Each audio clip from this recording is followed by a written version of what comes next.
Hello दोस्तों, आज की क्लास में हम एडुटेरिया का एनसीईआरटी प्रैक्टिस सेट 9 को डिस्कस करेंगे पूरे एक्सप्लेन के साथ। मेरा नाम प्रियंका है और मेरी क्लास में आप सभी का स्वागत है। तो चलिए शुरू करते हैं। पहला सवाल है, 20वीं शताब्दी के पूर्वार्ध के दौरान भारतीय अर्थव्यवस्था के संबंध में निम्न कथनों पर विचार करें। इस समय भारत की राष्ट्रीय आय की वार्षिक समवृद्धि दर 4% से अधिक रही थी। इस समय प्रति व्यक्ति उत्पाद वृद्धि दर 2% थी। उपयुक्त में कौन सा कथन सत्य है? ऑप्शन डी, ना तो एक और ना ही दो, क्योंकि औपनिवेशिक काल के दौरान भारतीय अर्थव्यवस्था के संदर्भ में डॉक्टर राव द्वारा लगाए गए अनुमान बहुत महत्वपूर्ण माने जाते हैं। फिर भी सभी अध्ययनकर्ता एक बात पर सहमत रहे कि 20वीं शताब्दी के पूर्वार्ध में भारत की राष्ट्रीय आय की वार्षिक समवृद्धि दर 2% से कम ही रही है तथा प्रति व्यक्ति उत्पाद वृद्धि दर तो मात्र 0.5% ही रह गई थी। ब्रिटिश औपनिवेशिक शासन के अंतर्गत भारतीय अर्थव्यवस्था के संबंध में भारत मूलतः एक कृषि अर्थव्यवस्था वाला देश था। इस दौरान कृषि अधीन क्षेत्र के प्रसार के कारण कुल कृषि उत्पादकता में वृद्धि हुई, लेकिन कृषि उत्पादन में कमी होती गई। सत्य कथन ऑप्शन ए, केवल एक कथन सत्य है। सूची 1 को सूची 2 के साथ सही सुमेल कीजिए। सूची 1 लेखक, सूची 2 पुस्तक का नाम।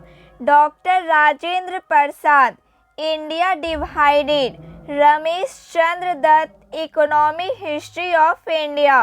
Baden Powell, the land system of British India. Option B right answer. 19वीं शताब्दी के उत्तरार्ध में भारत में कुछ आधुनिक उद्योगों की स्थापना होने लगी थी। उन उद्योगों में शामिल थे सूती वस्त्र उद्योग, पटसन उद्योग, Tata iron and steel company, cement उद्योग। सही उत्तर चुने। ऑप्शन ए, केवल 1 और 2 सूती वस्त्र उद्योग और पटसन उद्योग शामिल थे। Option A right answer. 20वीं शताब्दी के पूर्वार्ध में भारत में किन किन उद्योगों की स्थापना हुई थी? सीमेंट उद्योग, Tata iron and steel company, चीनी उद्योग, सूती वस्त्र उद्योग। सही उत्तर चुने। ऑप्शन बी 1, 2 और 3। सीमेंट उद्योग, Tata iron and steel company और चीनी उद्योग की स्थापना हुई थी।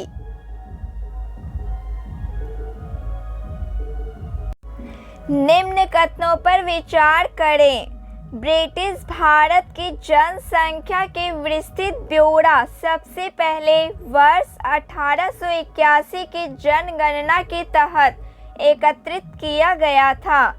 जनांकीय संक्रमण के द्वितीय सोपान का आरंभ वर्ष 1921 के बाद माना गया है। जनांकीय संक्रमण के द्वितीय सोपान के दौरान यह पाया गया था कि उस दौरान कुल मिलाकर साक्षरता दर 20% से अधिक थी। सही उत्तर ऑप्शन सी, केवल 1 और 2 सही उत्तर है। औपनिवेशिक काल के दौरान भारत की व्यावसायिक संरचना के संबंध में कृषि सबसे बड़ा व्यवसाय था, जिसमें 80 से 85% जनसंख्या लगी थी। विनिर्माण क्षेत्र में 20% जनसंख्या कार्यरत थी। सेवा क्षेत्र में 15 से 20% जनसंख्या कार्यरत थी। कितने कथन सत्य हैं? ऑप्शन ए केवल एक कथन सत्य है। भारत में योजना का मुख्य उद्देश्य विकास की एक ऐसी प्रक्रिया प्रारंभ करना था जो रहन सहन के स्तर को ऊंचा उठाए तथा लोगों के लिए समृद्ध एवं वैविध्यपूर्ण जीवन के नए अवसर उपलब्ध कराए। यह ध्येय किस पंचवर्षीय योजना से संबंधित है? ऑप्शन ए प्रथम पंचवर्षीय योजना से संबंधित है। निम्न में कितने युग्म सुमेलित हैं? पूंजीवादी अर्थव्यवस्था, मांग एवं पूर्ति का बाजार की शक्तियों पर निर्भर होना, समाजवादी अर्थव्यवस्था, वस्तुओं एवं सेवाओं का वितरण लोगों की आवश्यकताओं के आधार पर, मिश्रित अर्थव्यवस्था, पूंजीवादी एवं समाजवादी गुणों का समावेश। ऑप्शन सी सभी तीन सुमेलित हैं। पूंजीवादी अर्थव्यवस्था के संबंध में, इस अर्थव्यवस्था में उत्पादित वस्तुओं का विभिन्न व्यक्तियों के बीच वितरण उनकी आवश्यकता के अनुसार होता है। इस अर्थव्यवस्था में वही वस्तुएं उत्पादित की जाती है जिनसे देश के घरेलू या विदेशी बाजारों से लाभ प्राप्त किया जा सके। इस अर्थव्यवस्था में यदि श्रम की अपेक्षा पूंजी सस्ती हो तो उत्पादन और अधिक श्रम प्रधान विधियां का प्रयोग होता है। सही उत्तर ऑप्शन डी केवल दो सही उत्तर है। समाजवादी अर्थव्यवस्था के संबंध में, इस अर्थव्यवस्था में समाज की आवश्यकताओं के अनुसार विभिन्न वस्तुओं का उत्पादन किया जाता है। इस अर्थव्यवस्था में वस्तुओं का उत्पादन तथा वितरण बाजार की शक्तियों पर निर्भर करता है। समाजवादी अर्थव्यवस्था में निजी संपत्ति का स्थान होता है। क्यूबा की अर्थव्यवस्था समाजवादी अर्थव्यवस्था के उदाहरण है। सत्य कथन ऑप्शन सी केवल 1 और 4 सत्य कथन है। मिश्रित अर्थव्यवस्था के संबंध में, इस अर्थव्यवस्था में केवल सरकार उत्पादन एवं वितरण को नियंत्रित करती है। इस अर्थव्यवस्था में बाजार उन्हीं वस्तुओं और सेवाओं को सुलभ कराता है जिसका अच्छा उत्पादन हो सकता है। इस अर्थव्यवस्था में सरकार उन आवश्यक वस्तुओं और सेवाओं को सुलभ कराती है जिन्हें बाजार सुलभ कराने में विफल रहता है। सत्य कथन ऑप्शन बी केवल 2 और 3 सत्य कथन है। पंचवर्षीय योजनाओं के संबंध में, वर्ष 1950 में योजना आयोग की स्थापना के साथ ही पंचवर्षीय योजनाओं की शुरुआत हुई थी। भारत में शुरू की गई पंचवर्षीय योजना संयुक्त राज्य अमेरिका के पंचवर्षीय योजनाओं से प्रेरित थी। सत्य कथन ऑप्शन ए केवल एक कथन सत्य है। भारत में शुरू की गई पंचवर्षीय योजनाओं के लक्ष्यों में शामिल था समृद्धि, आधुनिकीकरण, आत्मनिर्भरता, समानता। सही उत्तर ऑप्शन डी 1, 2, 3 और 4। Option D right answer. निम्न कथनों पर विचार करें। समृद्धि का अर्थ देश में वस्तुओं और सेवाओं की उत्पादन क्षमता में वृद्धि से है। अर्थशास्त्र की भाषा में आर्थिक समृद्धि का प्रामाणिक सूचक सकल घरेलू उत्पाद जीडीपी में निरंतर वृद्धि को माना गया है। कथन असत्य है। ऑप्शन डी, ना तो एक ना ही दो, क्योंकि दोनों कथन सत्य है। आधुनिकीकरण में शामिल है नवीन प्रौद्योगिकी का प्रयोग, सामाजिक दृष्टिकोण में परिवर्तन लाना। ऑप्शन सी, ए और बी दोनों शामिल हैं। निम्न कथनों पर विचार करें। प्रथम पंचवर्षीय योजना महालनोबिस ने विचारों पर आधारित है। महालनोबिस में मुंबई में भारतीय सांख्यिकी संस्थान की स्थापना की थी। महालनोबिस को भारतीय योजना का निर्माता माना जाता है। असत्य कथन। ऑप्शन बी, केवल 2 कथन असत्य हैं। भारत में शुरू किया गया भू सुधार पद्धति के उद्देश्य में शामिल था बिचौलियों के उन्मूलन तथा वास्तविक कृषकों को भूमि का स्वामी बनाना। बड़े भूस्वामियों के लिए भूमि की अधिकतम सीमा का निर्धारण करना। पूर्ण रूप से बड़े भूस्वामियों को भूमि के मालिकाना हक से बेदखल करना। सत्य कथन। ऑप्शन ए, केवल 1 और 2 कथन सत्य हैं। निम्न कथनों पर विचार करें। हरित क्रांति के पहले चरण में HYV बीजों का प्रयोग पंजाब, आंध्र प्रदेश, तमिलनाडु, कर्नाटक, पश्चिम बंगाल जैसे अधिक समृद्ध राज्यों तक ही सीमित रहा। हरित क्रांति के पहले चरण में HYV बीजों का लाभ केवल गेहूं पैदा करने वाले क्षेत्रों को ही मिल पाया।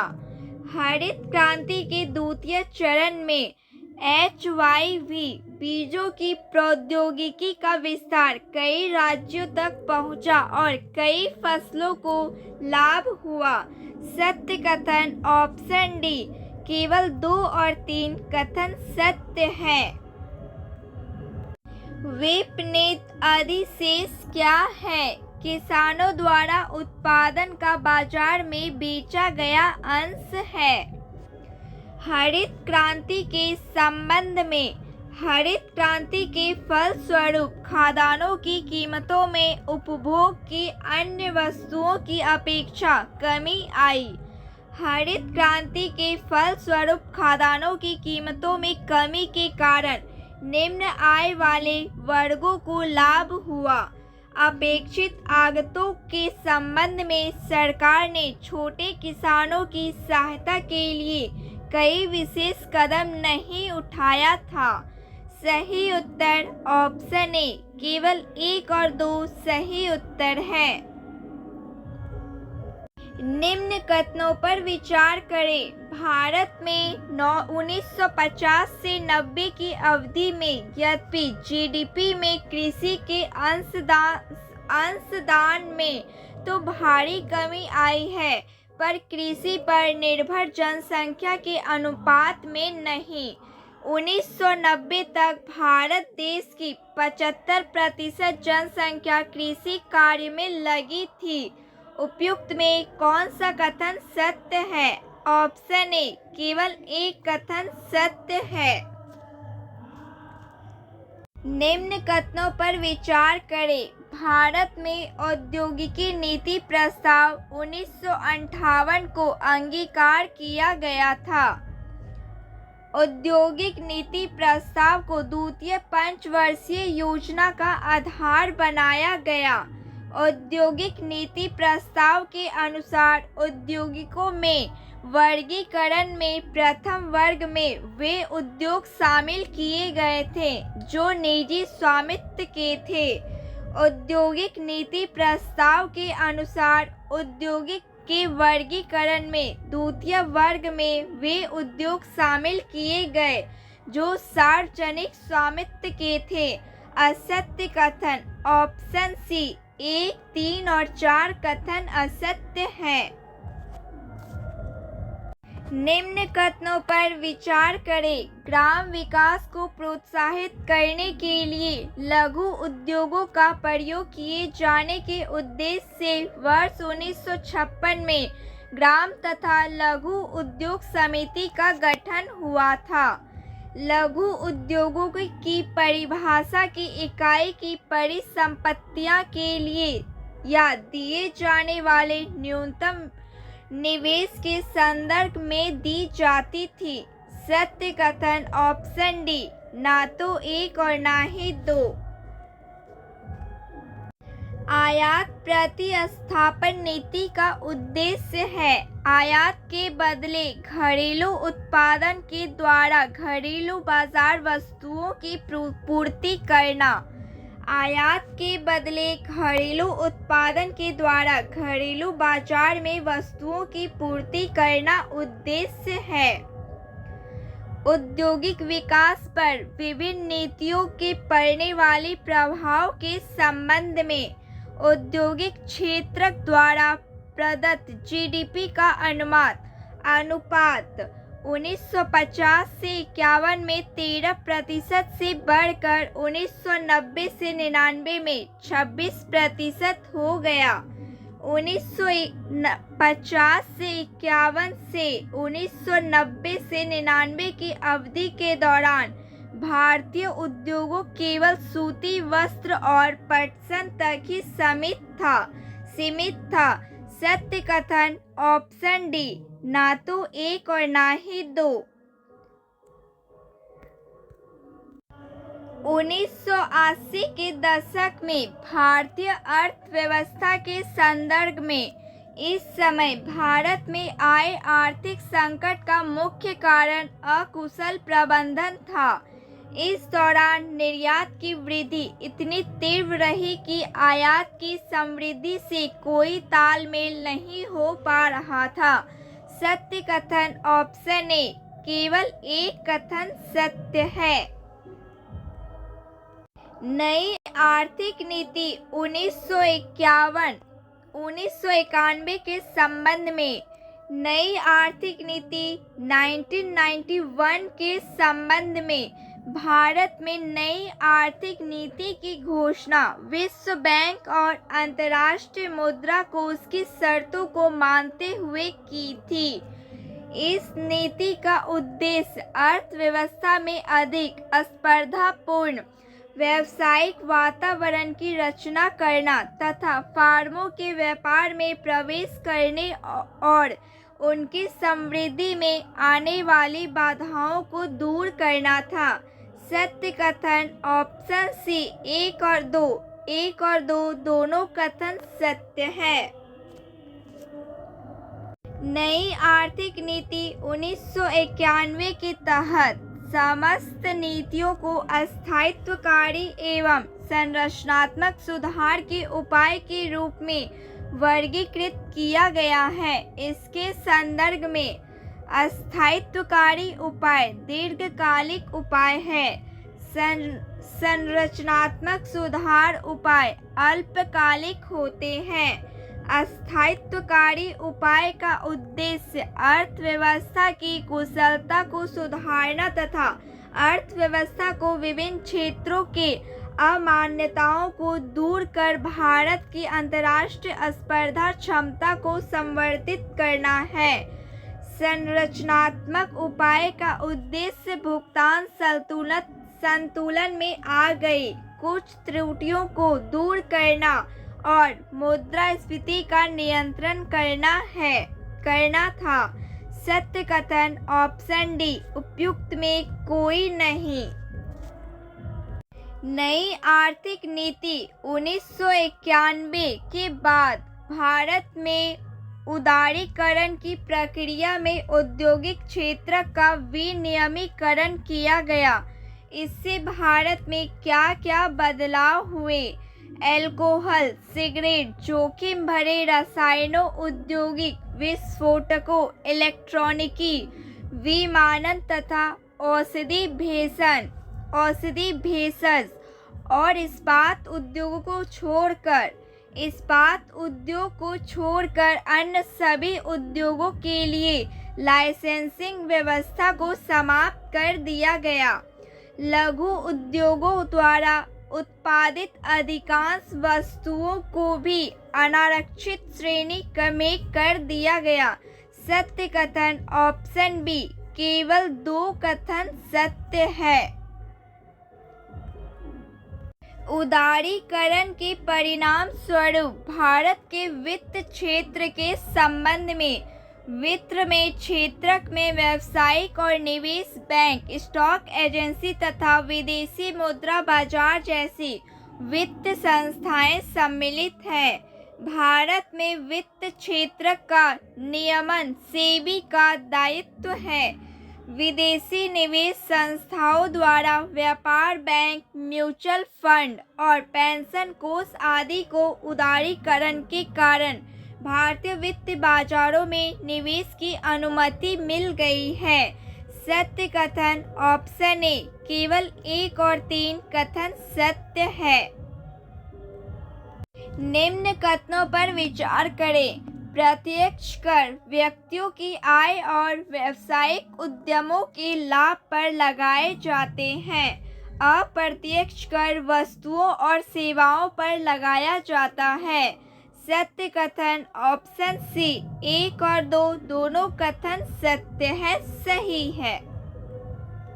मुद्रा अवमूल्यन के संबंध में कौन सा कथन सत्य है?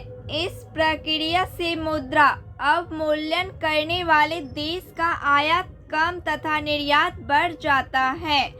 इस प्रक्रिया से मुद्रा अवमूल्यन करने वाले देश में विदेशी निवेश में कमी आ जाती है। इस प्रक्रिया से मुद्रा अवमूल्यन करने वाले देश का आयात अधिक एवं निर्यात कम हो जाता है। उपयुक्त में एक से अधिक। Option A right answer.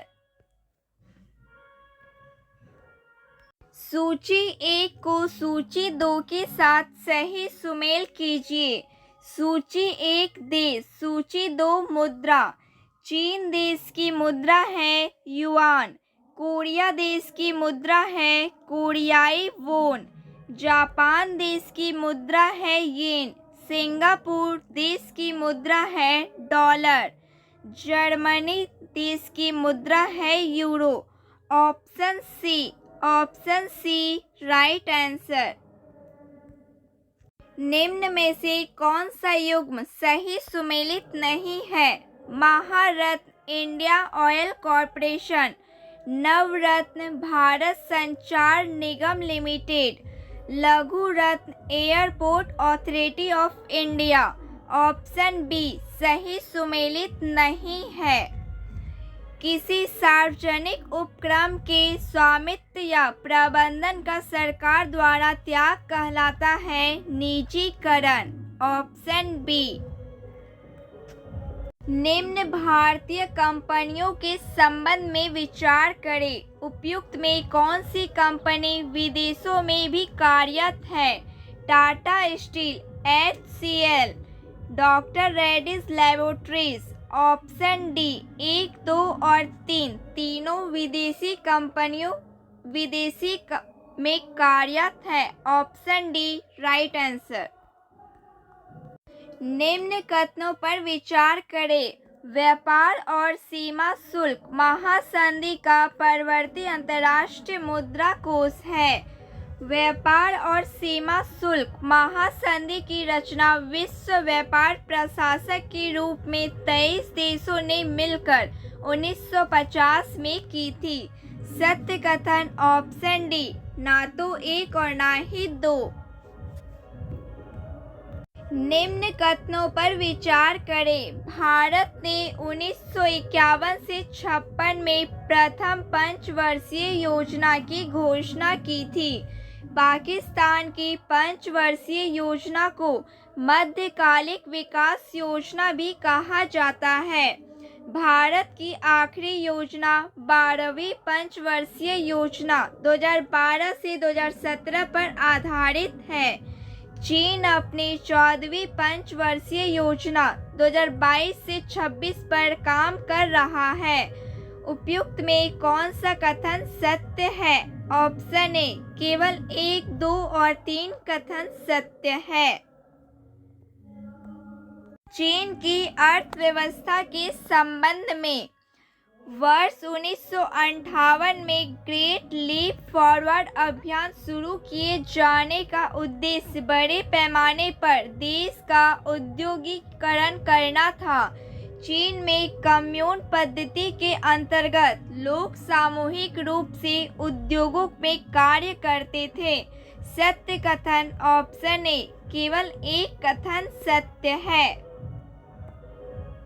निम्न कथनों पर विचार करें। चीन सबसे बड़ा राष्ट्र है एवं चीन की जनसंख्या का घनत्व भारत और पाकिस्तान से अधिक है। चीन और पाकिस्तान की तुलना में भारत की जनसंख्या की वृद्धि अधिक है। असत्य कथन ऑप्शन सी 1 और 2 दोनों कथन असत्य हैं। सकल घरेलू उत्पाद के संबंध में निम्न कथनों पर विचार करें। पाकिस्तान का जीडीपी भारत के जीडीपी के लगभग 11% है। भारत का जीडीपी चीन के जीडीपी के लगभग 48% है। उपयुक्त में कौन सा कथन सत्य है? ऑप्शन ए केवल 1 कथन सत्य है। निम्न में से कौन स्वास्थ्य व्यय का हिस्सा नहीं है? प्रतिषेधी आयुर्विज्ञान, सामाजिक आयुर्विज्ञान, स्वच्छ पेयजल पर खर्च, चिकित्सीय आयुर्विज्ञान। ऑप्शन डी उपयुक्त में कोई नहीं। Option D right answer. निम्न कथनों पर विचार करें। चीन और पाकिस्तान में भारत की अपेक्षा नगर में रहने वाले लोगों का अनुपात अधिक है। चीन में स्थलाकृति तथा जलवायु दशाओं के कारण कृषि के लिए उपयुक्त क्षेत्र अपेक्षाकृत कुल भूमि क्षेत्र का लगभग 10% है।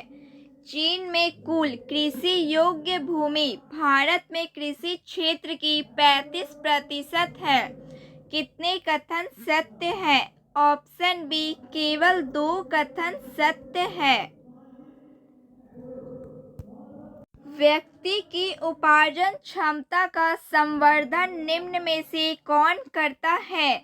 प्रशिक्षण, श्रम बाजार की जानकारी, प्रवसन, स्वास्थ्य। ऑप्शन डी 1, 2, 3 और 4। Option D right answer. विकासशील देशों में मानव पूंजी के संबंध में मानव पूंजी की समृद्धि तेजी से हो रही है। प्रति व्यक्ति वास्तविक आय की वृद्धि मानव पूंजी समृद्धि की तुलना में धीमा है। असत्य कथन ऑप्शन डी ना तो 1 और ना ही 2। निम्न कथनों पर विचार करें। मानव विकास का विचार मानव को किसी साध्य की प्राप्ति का साधन मानता है। मानव पूंजी के परिप्रेक्ष्य में मानव स्वयं साध्य भी है। सत्य कथन ऑप्शन डी ना तो 1 और ना ही 2। अवशोषी क्षमता का अर्थ है पर्यावरण की अपक्षय को सोखने की योग्यता से। Option A right answer. निम्न कथनों पर विचार करें। ओजोन अपक्षय की समस्या का कारण समताप मंडल में क्लोरीन और ब्रोमीन के ऊंचे स्तर से है। क्लोरोफ्लोरोकार्बन्स का उपयोग रेफ्रिजरेटर में होता है। पराबैंगनी विकिरण की अधिकता पादप पलक फोटोप्लैंक्टन की वृद्धि को बढ़ावा देता है। सत्य कथन ऑप्शन ए केवल 1 और 2 कथन सत्य है। निम्न कथनों पर विचार करें। 1979 से 1990 के बीच आयोजन स्तर में लगभग 5% की कमी आई थी। ब्रोमाइन यौगिक तत्व का अन्य नाम हेलोन भी है। सत्य कथन ऑप्शन सी 1 और 2 दोनों कथन सत्य है। वैश्विक उष्णता के संबंध में निम्न कथनों पर विचार करें। 1750 की पूर्व औद्योगिक स्तरों से अब तक CO2 और CH4 के वायुमंडलीय संकेंद्रण में क्रमशः 31% और 149% की वृद्धि हुई है। 1997 में क्योटो प्रोटोकॉल ग्रीन हाउस गैसों के उत्सर्जन में कमी करने से संबंधित है। कथन सत्य। ऑप्शन सी 1 और 2 दोनों कथन सत्य है, सही है। निम्न कथनों पर विचार करें। चिपकू आंदोलन उत्तराखंड राज्य में शुरू किया गया था। अप्पू आंदोलन तमिलनाडु राज्य में शुरू किया गया था। कौन सा कथन सत्य नहीं है? ऑप्शन बी केवल 2 कथन सत्य नहीं है। निम्न कथनों पर विचार करें। भारत में प्रति व्यक्ति जंगल भूमि केवल 0.06 हेक्टेयर है। भारत में बुनियादी आवश्यकताओं की पूर्ति के लिए प्रति व्यक्ति जंगल भूमि 0.47 हेक्टेयर होनी चाहिए। सत्य कथन। ऑप्शन सी 1 और 2 दोनों कथन सत्य हैं। निम्न कथनों पर विचार करें। भारत सरकार द्वारा केंद्रीय प्रदूषण नियंत्रण बोर्ड की स्थापना वर्ष 1975 में की गई थी। भारत में विभिन्न राज्य स्तरीय प्रदूषण बोर्ड सरकारों को जल प्रदूषण की रोकथाम, नियंत्रण और कमी के लिए जल धाराओं द्वारा नदियों और कुओं की स्वच्छता के संवर्धन की तकनीकी सहायता प्रदान करते हैं। सत्य कथन। ऑप्शन बी केवल 2 कथन सत्य है। UNCED का पूर्ण विस्तार है संयुक्त राष्ट्र पर्यावरण और विकास सम्मेलन। संयुक्त राष्ट्र पर्यावरण और विकास सम्मेलन। निम्न कथनों पर विचार करें। किसी देश में 2 वर्षों में उत्पादित सभी वस्तुओं और सेवाओं का कुल मौद्रिक मूल्य उस देश का सकल घरेलू उत्पाद कहलाता है। आयात एवं निर्यात के संबंध में किसी देश का निव्वल अर्जन धनात्मक हो सकता है यदि निर्यात का मूल्य आयात की अपेक्षा कम हो। आयात एवं निर्यात के संबंध में किसी देश का निव्वल अर्जन ऋणात्मक हो सकता है यदि आयात का मूल्य निर्यात की अपेक्षा अधिक रहे। कौन सा कथन सत्य नहीं है? ऑप्शन ए केवल 1 और 2 कथन सत्य नहीं है। आयात एवं निर्यात के संबंध में किसी देश का निव्वल अर्जन शून्य हो सकता है जब आयात एवं निर्यात का मूल्य समान हो। निम्न कथनों पर विचार करें। आर्थिक क्रियाओं के संकलन कुछ लोग बीमारी, जख्म होने आदि शारीरिक कष्टों, खराब मौसम, त्योहार या सामाजिक धार्मिक उत्सवों के कारण अस्थायी रूप से काम नहीं आ पाते हैं तो उसे श्रमिक नहीं माना जा सकता है। आर्थिक क्रियाओं के संकलन जो व्यक्ति स्वनियोजित होते हैं उन्हें श्रमिक नहीं कहा जा सकता है। सत्य कथन। ऑप्शन डी ना तो 1 और ना ही 2। निम्न कथनों पर विचार करें। 1894 में ब्रिटिश इंडिया के वायसराय विक्टर अलेक्जेंडर ब्रूस थे। मिट्टी की जुताई करने वाले ही अधिकार के साथ जीते हैं। श्रृंखला के शेष लोग उनके आश्रय की रोटी खाते हैं। यह कथन महात्मा गांधी का है। सत्य कथन। ऑप्शन ए केवल 1 कथन सत्य है। निम्न कथनों पर विचार करें। थर्मल और हाइड्रो पावर का पर्यावरण पर प्रतिकूल प्रभाव पड़ता है। कार्बन डाइऑक्साइड एक ग्रीन हाउस गैस का उदाहरण है। असत्य कथन। ऑप्शन डी ना तो 1 और ना ही 2। नाबार्ड के संबंध में। इसकी स्थापना वर्ष 1982 में की गई। यह संपूर्ण ग्रामीण वित्त व्यवस्था के समन्वयन के लिए एक शीर्ष संस्थान है। यह सामाजिक बैंकिंग का उदाहरण है। सत्य कथन ऑप्शन डी 1, 2 और 3 तीनों कथन सत्य है। स्वयं सहायता समूह SHG के संबंध में। इसके द्वारा ग्रामीण साख का प्रादुर्भाव हुआ। इसके द्वारा ऋण प्रदान करने की व्यवस्था की जाती है। सत्य कथन ऑप्शन सी 1 और 2 दोनों कथन सत्य है। कृषि विपणन प्रक्रिया में निम्न में से क्या सम्मिलित है? भंडारण, प्रसंस्करण, परिवहन, पैकिंग और वितरण। ऑप्शन डी 1, 2, 3 और 4, 5 सभी सम्मिलित हैं। ग्रामीण बैंक की संस्थागत संरचना में निम्न में कौन सम्मिलित है? क्षेत्र ग्रामीण बैंक, RRB, सहकारी, व्यावसायिक बैंक, भूमि विकास बैंक।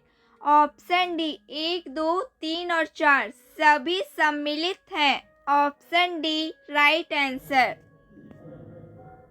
2020 में भारतीय संसद द्वारा 3 कृषि कानून मुख्य रूप से किस संबंध में पारित किए गए थे? कृषि विपणन से संबंधित पारित किए गए थे। तनवा नामक परियोजना के संबंध में। यह कर्नाटक में प्रारंभ किया गया।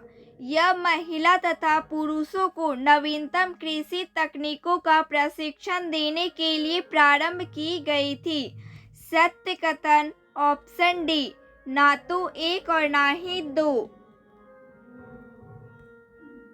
गैर कृषि अर्थतंत्र के गतिशील अपघटकों में निम्न में कौन क्षेत्र सम्मिलित है? कृषि प्रसंस्करण उद्योग, खाद्य प्रसंस्करण उद्योग, चर्म उद्योग, पर्यटन। ऑप्शन डी 1, 2, 3 और 4 सभी सम्मिलित हैं। फल सब्जियों के उत्पादन में विश्व में भारत का स्थान कौन सा है? भारत का स्थान द्वितीय है, सेकंड है। जैविक कृषि के संबंध में। जैविक खेती में निवेश से प्रतिफल अधिक मिलता है। रासायनिक आगतों से उत्पादित खाद्य की तुलना में जैविक विधि से उत्पादित भोज्य पदार्थ में पोषक तत्व अधिक होता है। जैविक खेती में श्रम आगतों का प्रयोग परंपरागत कृषि की अपेक्षा अधिक होती है। सत्य कथन ऑप्शन डी 1, 2 और 3 तीनों कथन सत्य हैं। Option D right answer. केंद्रीय कपास शोध संस्थान कहाँ अवस्थित है? नागपुर। नागपुर में केंद्रीय कपास शोध संस्थान अवस्थित है। निम्न कथनों पर विचार करें। इकोनॉमिक हिस्ट्री ऑफ इंडिया पुस्तक के लेखक दादा भाई नौरोजी हैं। The land system of British India पुस्तक के लेखक कार्ल मार्क्स हैं। असत्य कथन ऑप्शन सी 1 और 2 दोनों कथन असत्य हैं। निम्न कथनों पर विचार करें। कुटुंबश्री पश्चिम बंगाल में चलाया जा रहा एक सामुदायिक कार्यक्रम है। इस कार्यक्रम का उद्देश्य महिलाओं का निर्धनता निवारण करना है। सत्य कथन ऑप्शन बी केवल दो सत्य कथन है। 1999 में भारत सरकार द्वारा गठित तापस मजूमदार समिति किससे संबंधित है? 1999 में भारत सरकार द्वारा गठित तापस मजूमदार समिति किससे संबंधित है? शिक्षा से संबंधित है। निम्न कथनों पर विचार करें। अर्थशास्त्री उसे बेरोजगार कहते हैं जो पूरे दिन की अवधि में 3 घंटे का रोजगार भी नहीं पा सकता। भारत की कृषि में फैली बेरोजगारी को अर्थशास्त्री संरचनात्मक बेरोजगारी कहते हैं। सत्य कथन ऑप्शन डी, ना तो एक और ना ही दो। निम्न कथनों पर विचार करें। सभी सार्वजनिक क्षेत्र प्रतिष्ठान संगठित क्षेत्रक माने जाते हैं। 20 या अधिक कर्मचारियों को रोजगार देने वाले निजी क्षेत्रक प्रतिष्ठान संगठित क्षेत्रक माने जाते हैं। सत्य कथन ऑप्शन ए, केवल एक कथन सत्य है। निम्न कथनों पर विचार करें। नकारात्मक पर्यावरण प्रभाव की अवसर लागत बहुत अधिक होती है। गरीबी और अकाल पुस्तक के लेखक पीसी महालनोबिस हैं। सत्य कथन ऑप्शन ए, केवल एक कथन सत्य है। शिक्षा के संबंध में निम्न कथनों पर विचार करें। शिक्षा आयोग 1964 से 86 ने शिक्षा पर जीडीपी का 5% खर्च का सुझाव दिया था।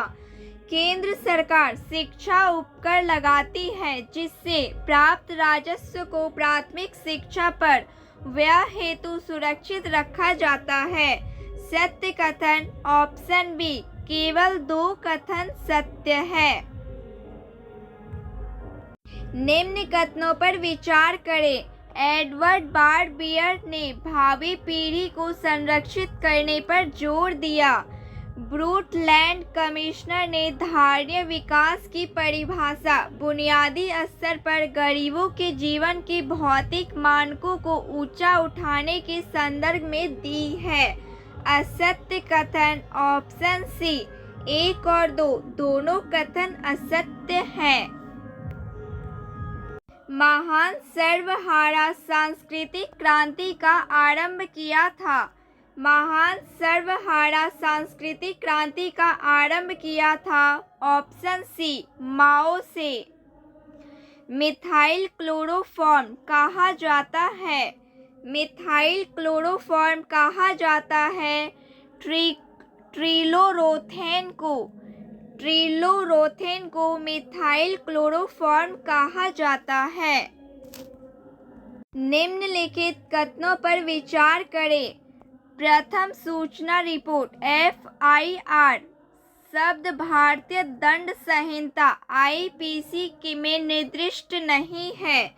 पुलिस स्टेशन की प्रत्येक जनरल डायरी GD की एक प्रति उच्च पदस्थ अधिकारियों और संबंधित न्यायिक मजिस्ट्रेट को भेजी जाती है। जनरल डायरी GD एक आंतरिक पुलिस रिकॉर्ड है जिसे शिकायतकर्ता को प्रदान करना आवश्यक नहीं है। कौन सही है? ऑप्शन सी, 1 और 3 कथन सही है। गैर कानूनी गतिविधियां रोकथाम अधिनियम के संदर्भ में अधिनियम के तहत केंद्र सरकार को संगठनों को आतंकवादी संस्थाओं के रूप में नामित करने का व्यापक अधिकार दिया गया है। यह कानून केवल भारतीय नागरिकों पर लागू होता है और केवल तभी जब अपराध भारत के क्षेत्र में भीतर होता है। सही कथन ऑप्शन ए, केवल एक कथन सही है। निम्नलिखित कथनों पर विचार करें। पंचेश्वर बहुउद्देश्य परियोजना भारत और नेपाल के बीच महाकाली संधि के हिस्से के रूप में विकसित की जा रही है। परियोजना का मुख्य लक्ष्य दोनों देशों के बीच सीमा का सीमांकन करना है। सही कथन ऑप्शन ए, केवल एक कथन सही है। निम्नलिखित में से किसने स्टेडफास्ट डिफेंडर के नाम से जाना जाने वाला सैन्य अभ्यास आयोजित किया? उत्तर अटलांटिक संधि, NATO. Option B right answer.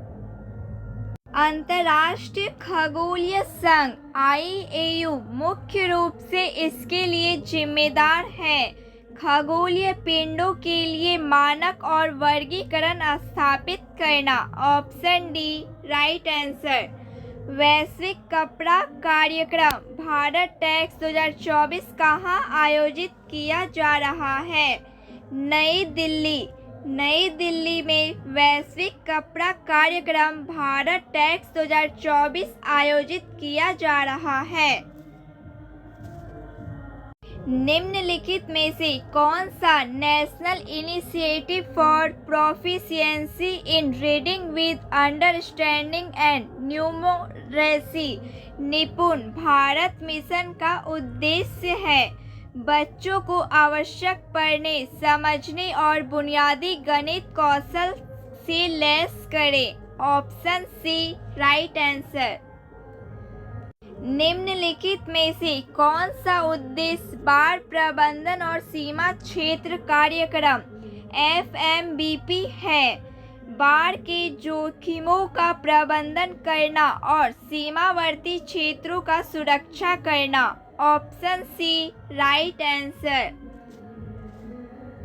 विश्व व्यापार संगठन के 13वें मंत्री त्रिस्तरीय सम्मेलन ने हाल ही में सेवाओं के अंतर्राष्ट्रीय व्यापार को सुव्यवस्थित करने और उन्हें सर्वाधिक पसंदीदा राष्ट्र के आधार पर लागू करने के उद्देश्य से नए नियम लागू किए हैं। निम्नलिखित में से कौन सदस्य देशों के लिए नए नियम का निहितार्थ है?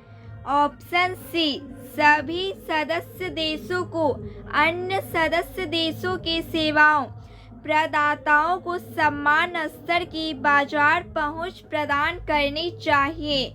Option C right answer.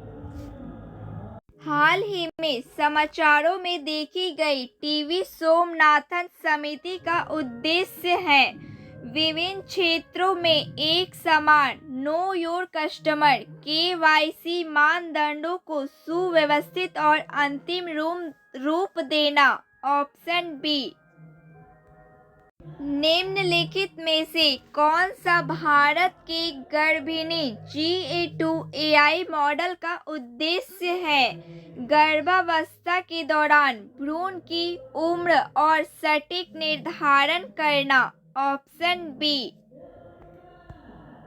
I land on the air अभियान कार्यक्रम हाल ही में खबरों में देखा गया था। यह किससे संबंधित है? दुनिया भर के द्वीपों के शौकिया रेडियो ऑपरेटरों को स्टेशन से जोड़ना। दुनिया भर के द्वीपों पर शौकिया रेडियो ऑपरेटरों को स्टेशनों से जोड़ना संबंधित है। भारत का पहला स्वदेशी हरित हाइड्रोजन अंतर्देशीय जल मार्ग जहाज किस राज्य में लॉन्च किया गया? तमिलनाडु राज्य में। तमिलनाडु राज्य में भारत का पहला स्वदेशी हरित हाइड्रोजन अंतर्देशीय जल मार्ग जहाज लॉन्च किया गया। हाल ही में किस देश ने डेंगू बुखार से तेजी से बढ़ते मामलों के कारण स्वास्थ्य आपातकाल घोषित किया है? पेरू देश ने। पेरू देश ने डेंगू बुखार से तेजी बढ़ते मामलों के कारण स्वास्थ्य आपातकाल घोषित किया है।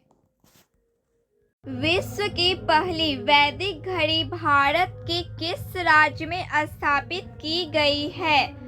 मध्य प्रदेश राज्य में।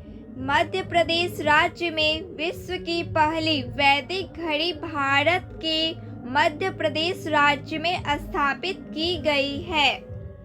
T20 अंतर्राष्ट्रीय क्रिकेट इतिहास में सबसे तेज शतक का रिकॉर्ड किस खिलाड़ी ने बनाया?